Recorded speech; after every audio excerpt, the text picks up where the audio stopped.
Hello and welcome to ISO 400. I am your host, Julius Mosal. This week, I'm talking with Marcus Yam, a Pulitzer Prize-winning photojournalist who currently works for the LA Times. He's also worked for the New York Times, the Seattle Times, and the Washington Post. In this episode, he talks about leaving aerospace engineering for photography, the ups and downs of freelance life, and what it's like to transition to full-time work at a publication. And as always, our music is provided by Yuki Futami, a New York-based jazz musician. Thanks so much, and hope you enjoy.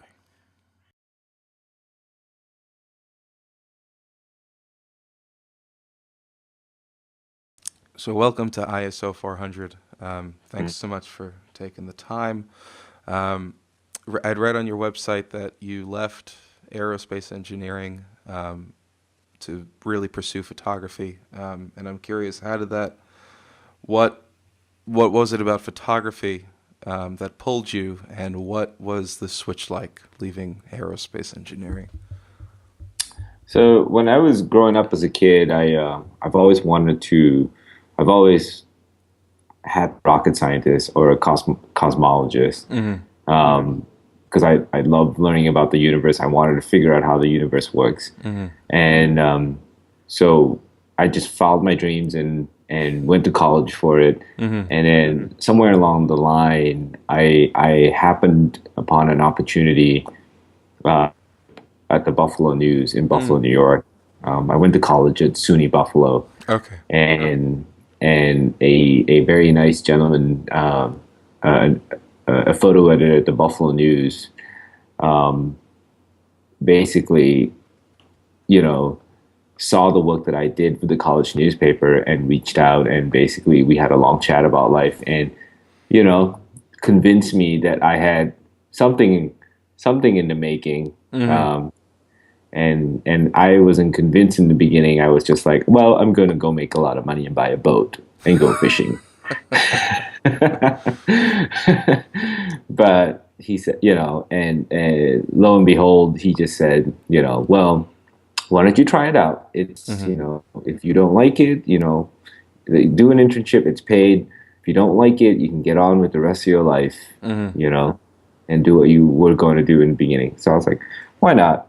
It's a little detour, Sure. So I did it. And the first three, I had so much fun the first couple of weeks. I think the third or fourth weekend, I decided this is exactly what I wanted. I should be doing. Everything in the universe sort of clicked into place. All the gears were locked into place, and I knew this is what I was supposed to be doing for the rest of my life after that. Got it. Well, very nice. And so, in looking at your work on your website and everything that's been published, you have sort of a dynamic approach to composition, which is great, I think, for news photography and photojournalism to have compelling images. How did you develop your visual style? I don't think there was any I don't think there's a silver bullet to defining my visual style. I think just me experimenting with so many different kinds of things, me being influenced by all the photographers around me, my friends, or the current photo book I'm indulging myself in, or, a photographer I happen to be trolling on the internet for a while, or some things like that. Sure. I think my visual style comes from, at the end of the day, what's practical for me, basically, and infuses some of my belief in minimalism and logic of deduction. Basically, what you don't need, you take out half the time. And are there any particular photographers who have influenced you along the way? Any ones you look to, whose work you return to? I think a few photographers stand out. I mean, I really, really love Eugene Richards. I'm a huge fan of his work, and my visual style is nothing like his, but I am a huge fan of his perseverance and his work ethic. And, I'm proud to say I'm almost done with my, but I also look up to a lot of other contemporary photographers. You know, my peers who are ahead of the generation ahead of me, Damon Winter, Todd Heisler, Yeah. the New York Times. And then there's also a whole slew of photographers ahead of me that I look up to. I mean, at the end of the day, we're all peers, and and I don't know. I mean, I lost my train of thought No, there. it's okay. Yeah, but you know how it is. It's you know, it's those are the guys I go back to all the time. But for the most part, I don't. You know, I'm open. I mean, I always check new workout. I'm always discovering new photographers every week, which is kind of amazing if you think about it. Every Yeah. week, I happen upon like a new personal website, and I'm just like, wow, this is cool. And I don't think you could do that like 20 years ago. You know what I mean? You couldn't just discover a photographer's work every week, you know, Yeah. every other week, you Yeah. know, Yeah. It's pretty impressive. time to be a photographer and be inspired. Yeah. Yeah, definitely. And speaking of the New York Times, while you were in New York, you had done a lot of work for them. Um, I'm curious about the A Year at War project, that whole Mm. big thing, and also the home front. How did that get started? What was the process like with that story or series of stories? So that started, I was a summer intern at the New York Times when that happened. Mm-hmm. And I don't know how I ended up on that project. All I can say is like somebody asked me if I knew how to shoot some video, and I was like, yes. And they assigned me a few things, a few small things in that project, and I basically worked really, really, really hard on the Sure. few little, you know, few small assignments that I had, and they saw that, wow, this guy's not bad, or you know, or at Yeah. least they felt sorry for me because I worked so hard, and you know, and it sort of evolved into a bigger involvement in that project. Mm-hmm. But I think being able to shoot video was a big part of it because they at that point they needed photographers who could shoot video. Right. Right. Yeah. Um, and so with doing video, I mean, I kind of struggle with that myself, making the switch from photo to video. Do you find you have to like reframe your mind at all? Because they are, I mean, while they're both very visual, they need different things. And I'm wondering how that is for you. Um, yeah, I mean, in the beginning, it was all a mess. I mean, I'm learning, video, but I was learning from scratch again because I'm shooting video on a DSLR, Right. you know, and I had just learned video maybe a year or two before on actual camcorders and learn how to and shoot with those. And when I got to the New York Times and when I got involved with the Year of War, and I was like, I was given this SLR that could shoot video, and I was like, what do I do with this? Had no controls, he had no functionality, it had almost no functionality of a video camera. It was very, very hard to control, and no sound, no nothing. Yeah.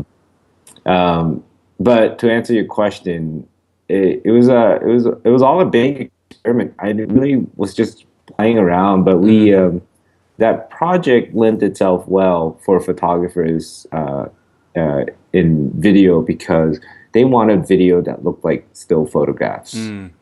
They wanted us to hold on scenes for a long time.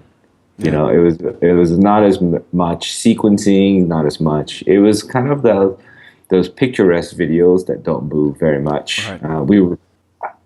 It was really hard to wrap my head around how I managed to pull it off, but eventually I had a producer a producer who basically sat me down and saw what I was doing and saw that I was making a huge mess out of it, and she basically talked me through it and said, listen, here's what we're going to do. We're going to choose what you're going to shoot with at any given point. Choose a situation. We're going to storyboard this. And we're going to decide whether or not you're going to go all video or all stills for this one thing.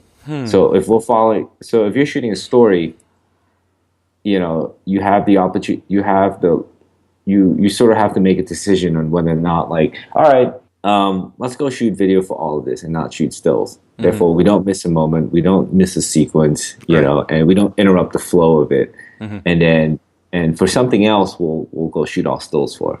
And lot easier after that. Okay.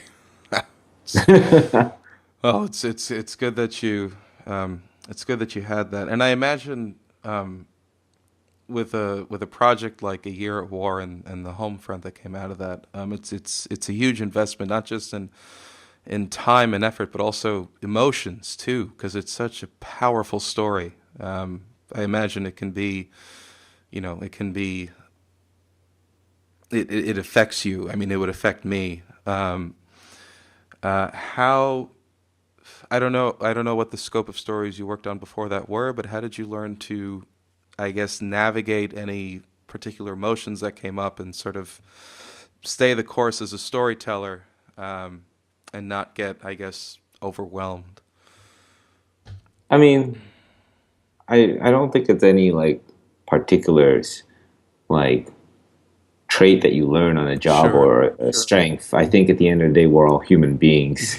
Yeah. Take away our cameras, take away our notebooks, or Mm-hmm. all any fancy gizmo that we have in our hands.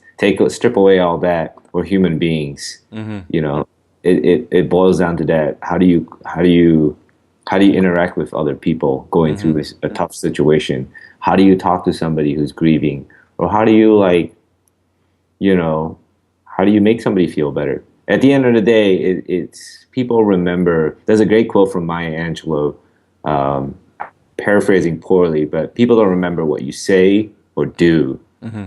to them, but they remember how you made them feel. Right.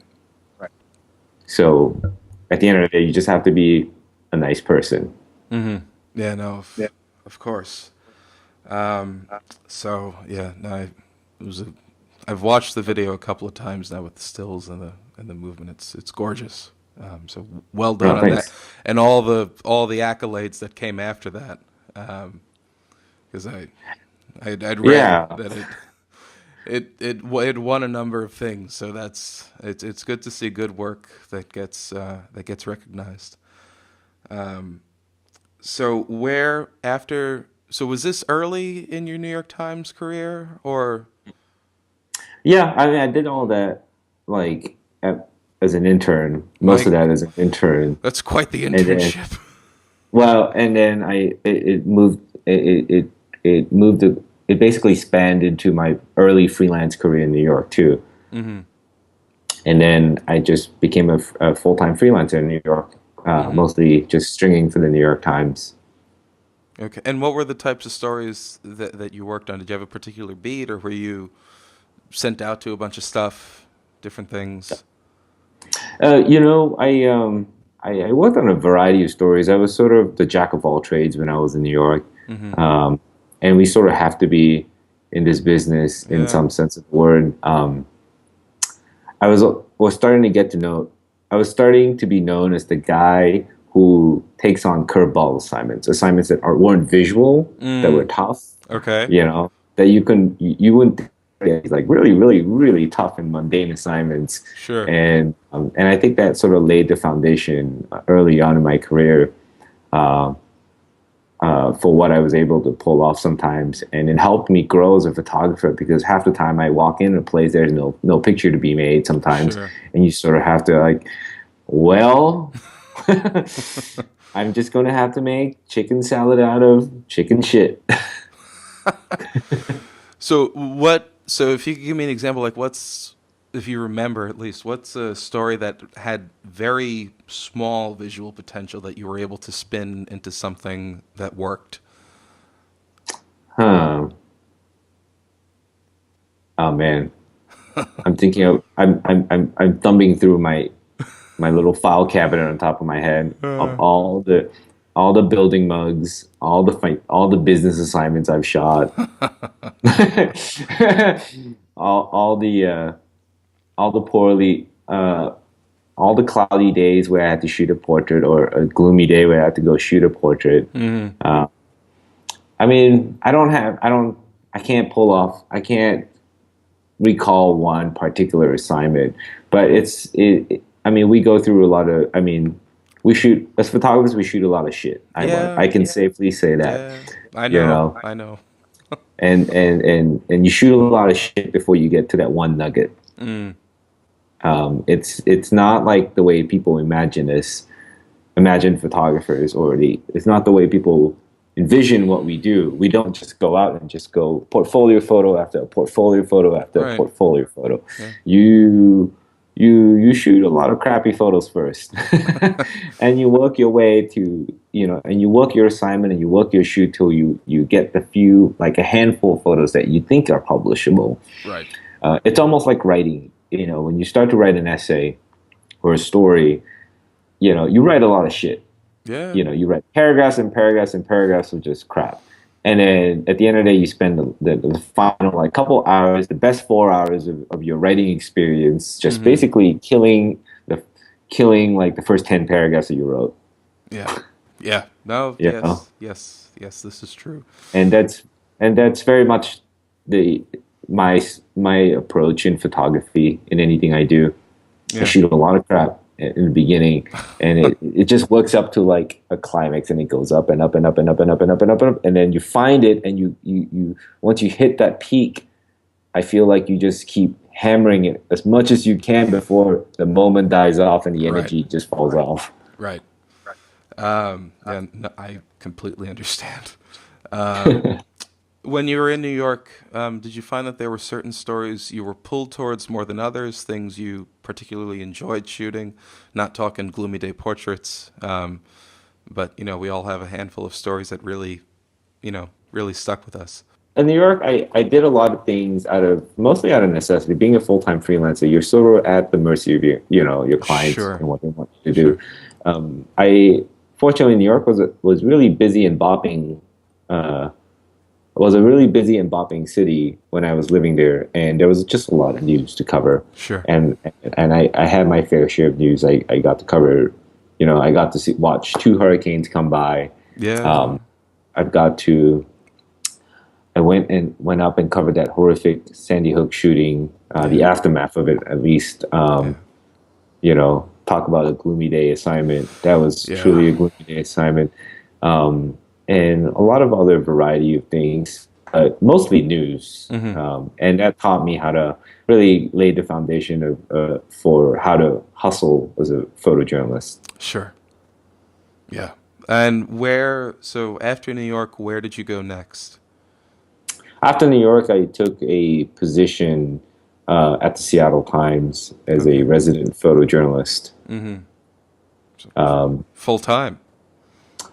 Yeah, I mean, I made an exit out of the freelance world because I felt like I wasn't growing enough, and I needed to immerse myself even more in a newsroom environment, and by doing so, I basically gave myself the opportunity to just be more hands-on with what I shoot all the time. And I was able to pitch more things now. I was a little bit in control. As a freelancer, you kind of don't have control over what you shoot half the time, unless you're pitching your own things. But to get to where you want to be, to get to that level as a freelancer and pitching your own stuff, it takes years to get there. And I was just too young in my career to just leapfrog there. Yeah. And was it a position you had heard about? Did they reach out to you? And what was it like moving cities? I mean, I imagine Seattle and New York are somewhat different, at least. It was a position I've heard about. I applied for it. It was a highly competitive position. It was a great photo staff up there, and it's a well-known paper for its photo staff, and also their investigative work. So I knew that I can continue to develop my newspaper chops, my journalism chops inside from inside the newspaper, not outside. Right. Sorry, I forgot the second part of your question. The switch from Seattle to New York, I imagine different cities, different attitudes. I was wondering what that switch was like too. Well, here's the switch. In New York, I was the guy people always honked at because I was driving too slow, or I was the guy getting elbowed all the time. And I felt like in Seattle the culture is completely laid back, and I was the guy doing all the honking. I was the guy doing all the elbowing. So it was a different culture altogether, and and it was just funny to see that transition. And what was it like moving from freelance to full time and actually being in the newsroom more? What did that do for you? And then when did you realize when did it come time to move to Hmm. LA? What was it like? Well, first of all, I stopped worrying about clients. Yes, that's good. I stopped worrying about I stopped worrying about marketing myself. I stopped worrying about waiting for a phone call. Mm, I stopped worrying about, freelancing usually throws at you. hmm. And I got to concentrate on the most important thing, which was my craft. Sure. And I wanted to fully immerse myself, and I made a pledge to myself, you're not gonna just coast, you're not gonna just get a job with a paycheck and just Yeah. coast and not take advantage of that situation. And I was just like, people would kill to have a job in Yeah. photography in that sense of the word, with benefits and everything. So I pushed myself really hard to grow as much as possible within that environment. Yeah. Yeah. And how did the Oso landslide story happened about a year ago, I think, if I remember from Yeah. the date on and that was breaking news. Obviously, I mean it's a landslide. Um, what was it like photographing that story? I mean, were there safety considerations? Like how? What was that like covering that kind of story? Um, it's still really, it's still, I'm still sort of still working through, when I was covering, it was really a traumatic event to cover. Sure. Um, and it was, and you put yourself through the paces. Mm-hmm. Um, and you don't go through a lot of those situations where you really get shaken up and stirred around and tossed around and, you know, sp- spat that out, Yeah. but it, I was always I felt like I was walking on needles the entire time. Mm-hmm. The whole, a floor of needles the entire time I was covering that event. Everybody was on edge. Sure. There was some safety concern here and there. But I don't think I ever once thought of my safety. I think for the most part, I felt like I was totally immersed in that environment. And I Mm-hmm. think I was out there for a couple of weeks straight and never came home. Mm-hmm. Um, you know, and it's funny enough. I ran up there, and it was a Saturday when it happened, and it was such a slow Saturday. And Saturdays, are usually pretty slow Mm-hmm. for newspapers. And I was out shooting a feature on that Saturday morning, and I get a call from my editor, a nervous call. She called like 3 or 4 times without leaving a message. Hmm. And I'm wondering what is going on. Yeah. And then she just, I finally call her back, and she's like, "You better run up there. Something just happened. Hmm. The ground shook." And I just drove like a madman, and I think it was like a 45-minute drive from Seattle or Hmm. something, with all that traffic. Yeah. So, um, I when I got in there, I basically did what I would run in the direction everybody is running away from. Right. Right. And at some point, I there was nobody else around me, and I ran so far in, and I was getting close to it, and my editor called me on my cell phone and said, "Where are you?" And I'm just like, Mm-hmm. "You crazy? It's still sliding." My God. And he basically offered an alternative, and I was just like, "Well, no, I think I'm going to go in. I think it's worth it." I just think it's a natural instinct to want to go in and try to make as many pictures and see what's going on with my Yeah. own eyes. And I think he knew, and he gave me a better alternative. He's like, "Well, listen, instead of putting your life at risk like this, I got a better idea. You're not going to be able to get a good perspective on it from the ground Mm-hmm. inside the slide. So why don't we put you in a helicopter right now?" Hmm. So that's exactly what we did. I ran back out, drove to the airport, waited for this helicopter to come pick me up, and then we just went up in the air. And I think I was the first photographer to see that slide. And they had, when that first day, there was a 3 nautical mile no-fly zone around the slide. So it was really, really hard to make a picture of it because we were so far away. Yeah. And they contracted a little R-22 helicopter, a 2-seater helicopter that had the doors removed. Oh my God. On the photographer's side, and had a little like rickety seatbelt from the 80s holding me down. And that was it. Nothing else. The entire time it was so misty and foggy, and we had to fly up a mountain to, as we go around the no-fly zone, we had to fly up a mountain and then come all the way back down. And there was only one shot that we can make, basically, as we descended down the mountain from the clouds. And that was the shot I made of it, basically, as the fog, all the mist all cleared out. You can find it revealed itself to me. And I remember seeing it for the first time. It was like, I remember feeling like I was going to shit in my pants. Yeah. Yeah. No, I hear you. And what was it about that story, if it's something you could pinpoint, that that really stayed with you and kind of, you said you felt shaken up?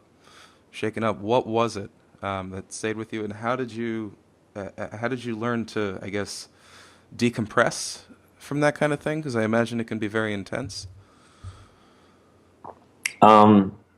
I think what shook me up was, what made me care about it a lot was, in the beginning, it was a very complex issue. Was on one side of the story, which was the west end of the slide.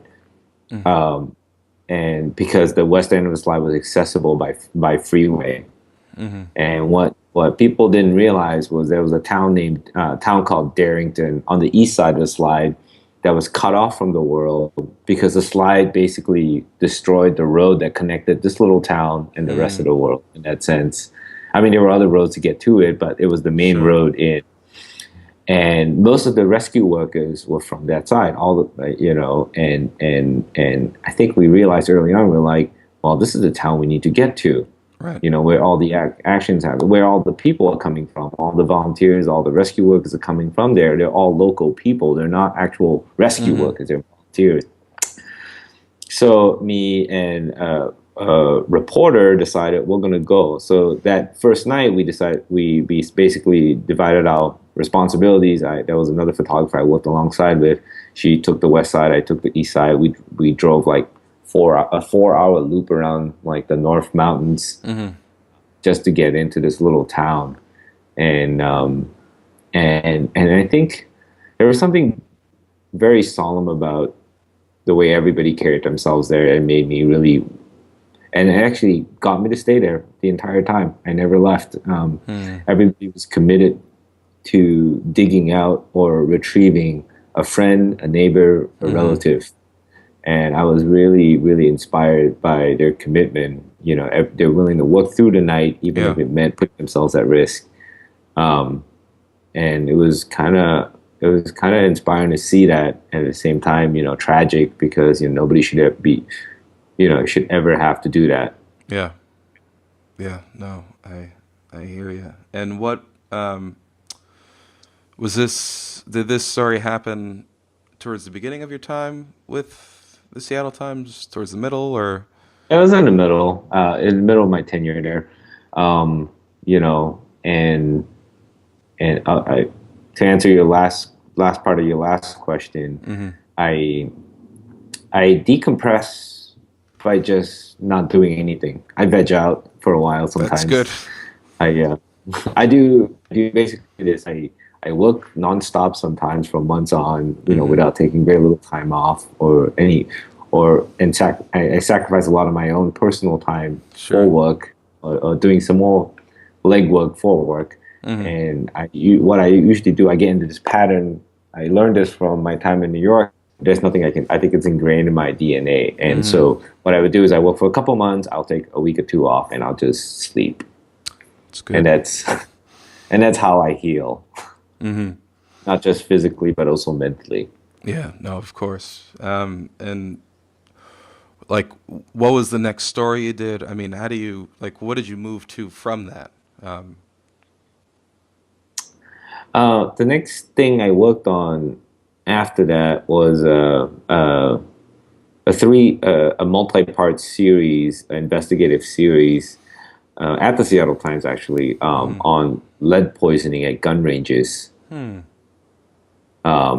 And it was a long, involved ordeal, but it was a very, very fascinating story that involved, just basically uh, involved a lot of gun ranges all across the country not cleaning up properly, basically, and poisoning their own workers. And also, the report also looked into a lot of other people getting poisoned, children, firearms instructors, law enforcement. I worked alongside two venerable writers, Kristen Wilmson and Lewis Cam, who headed up that project. Okay. So, And and I sort of spent the rest of my time there just doing that and just, walking out and basically exiting after that. okay. And the scope of your work for the Seattle Times, was it largely multi-part investigative series? Was it a mix of that plus smaller one-off assignments? I think that was a rare treat. I Okay. think it's mostly daily work that I did there, and I would pitch a lot of my feature, pitch a lot of like what we call lines only. We would just go pitch these feature stories here and there. Let's go shoot this small picture story here, picture story there.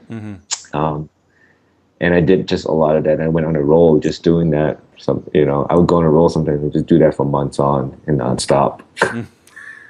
I hear you. And how did the switch to LA come around? Was it you felt you had run your course in Seattle and something new came up, or what was the transition out like? The opportunity just presented itself, Mm, and I guess when you land an opportunity like that, you sure. you don't say no.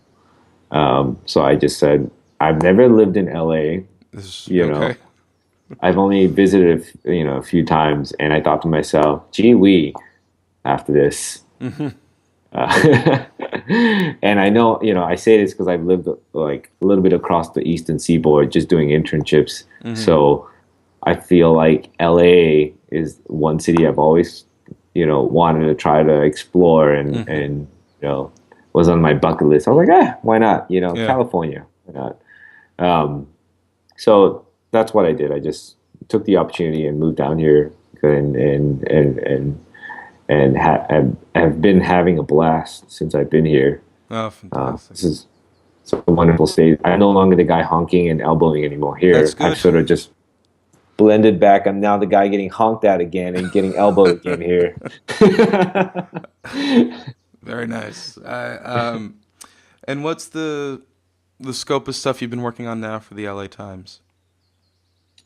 So far, I'm getting I'm basically getting mostly news and features. My editors want me to figure the city out, Sure. figure this whole area out because the scope of the range of the area we cover is pretty vast. You know, just last week I was kicked out from my editor at 5 in the morning. He's like, "Wake up! You're going to Yosemite." I was like, "Okay." Oh, I remember seeing those pictures on Facebook. Yeah. That was the backstory, and this is me at 5 in the morning. Like, oh, okay. But we drive a lot for our jobs, Yeah. and in one assignment, I put like, I can't remember, like almost 1,000 miles in one assignment. Whoa. So we do drive a lot for this job, living in California. Well, yeah, sure. I've heard it doesn't have quite the transportation system that New York does. No, no, but it's definitely car country out here. Yeah. No, I'm sure.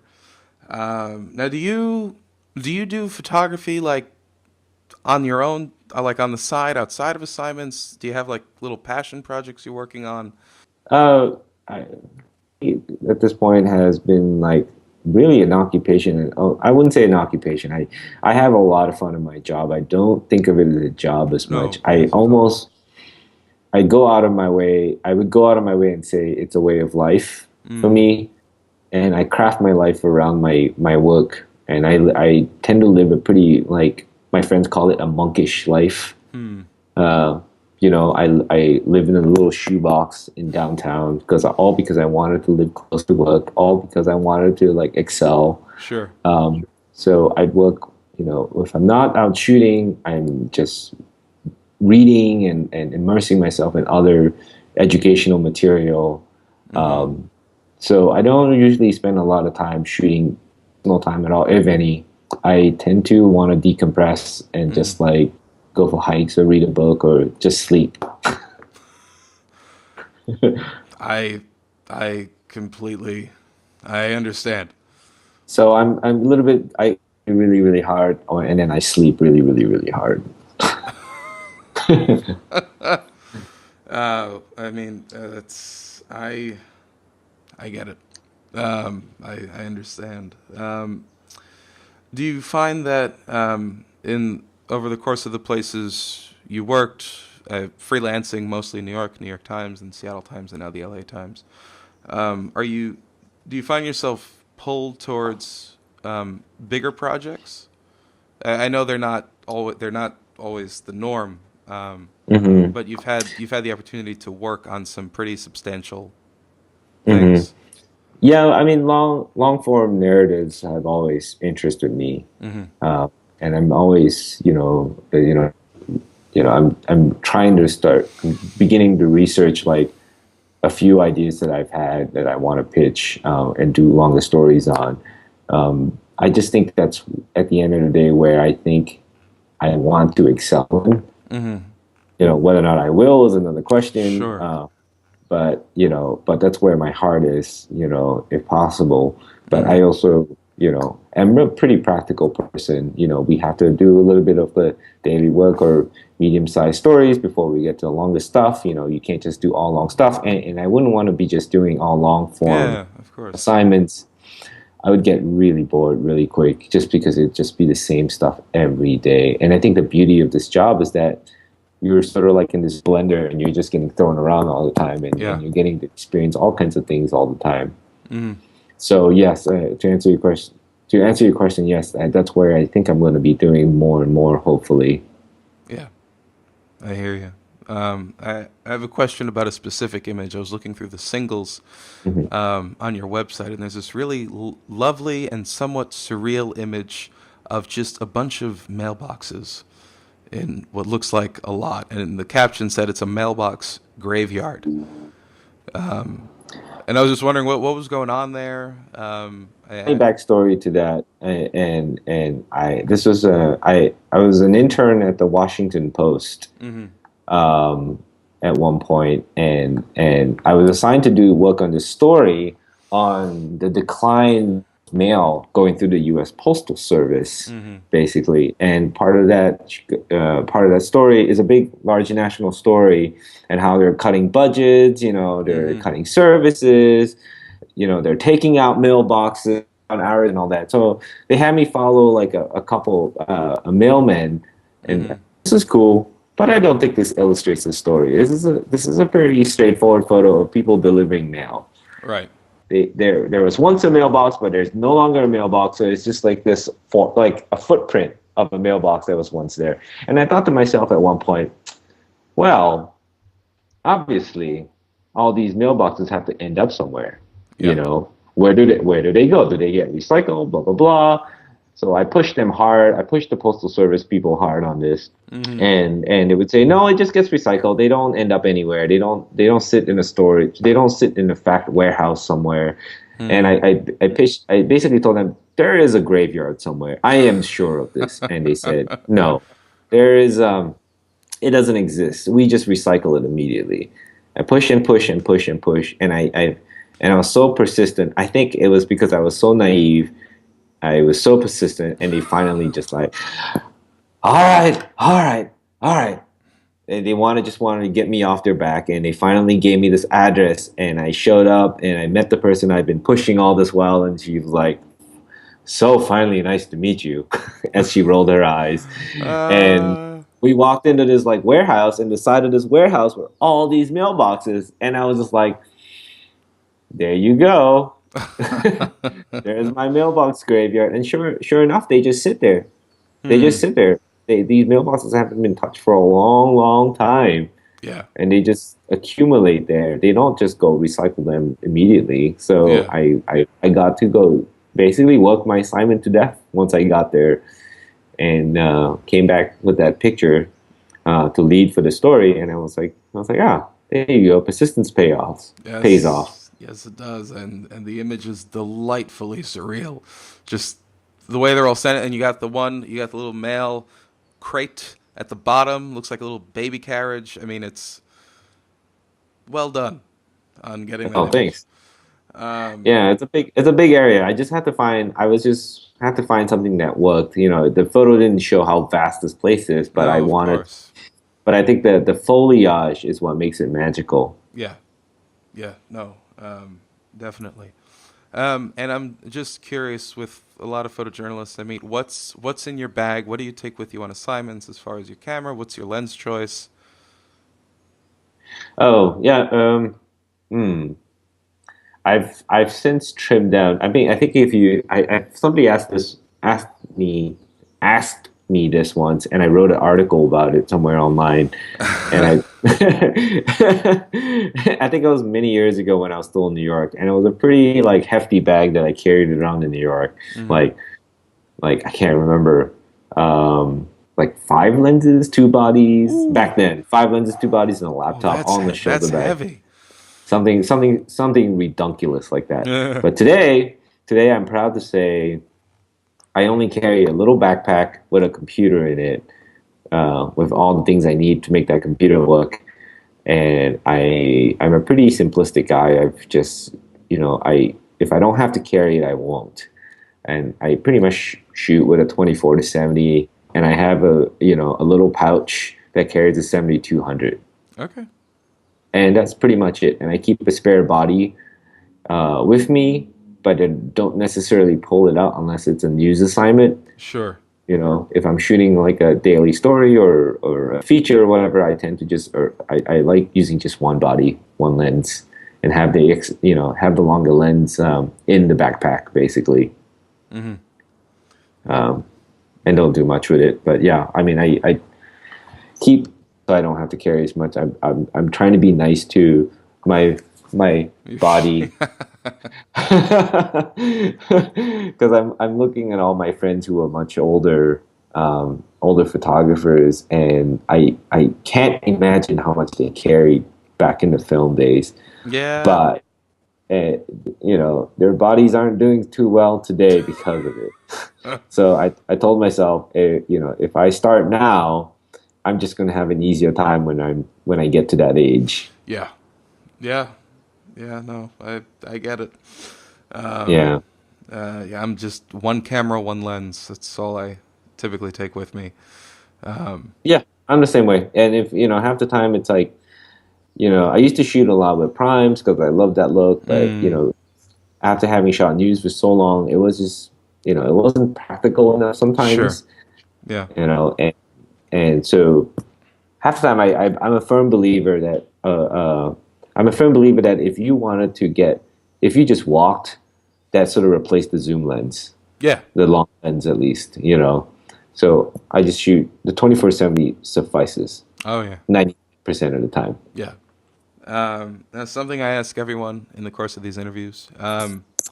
If you could give one piece of advice to someone who's just starting out in photojournalism, um, what Wait, would if you say could that again. give You dropped out. if you could give one piece of advice to someone who's just starting out in photojournalism, what would that be?